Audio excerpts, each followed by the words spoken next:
चला म्हटलं आज शेतामध्ये वावरात फ्रेश वातावरण होतं.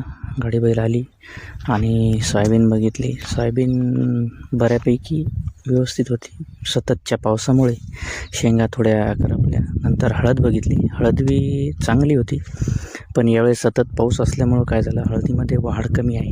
पण हळदीची क्वालिटी एकदम चांगली आहे. एकदम मन फ्रेश केलं. बऱ्याच दिवसानं शेतामध्ये आलो. हळदीची आज फवारणी घ्यायची होती.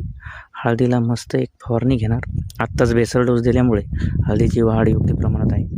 तणाचं व्यवस्थापन करायचं, त्यामुळे आज तणामध्ये आणि निसर्ग मस्त फुलून दिसत होता. आज एकदम खास मन प्रसन्न, म्हणजे अनेक विचार आले मनामध्ये, तर निश्चितच मी शेतामध्ये जात असतो आणि एकदम मन हलकं होतं. खरंच मित्रांनो, निसर्ग हा माणसाचं मन आणि अविचार हलकं करणार आहे. त्यामुळे शेतात अवश्य जात जा. धन्यवाद.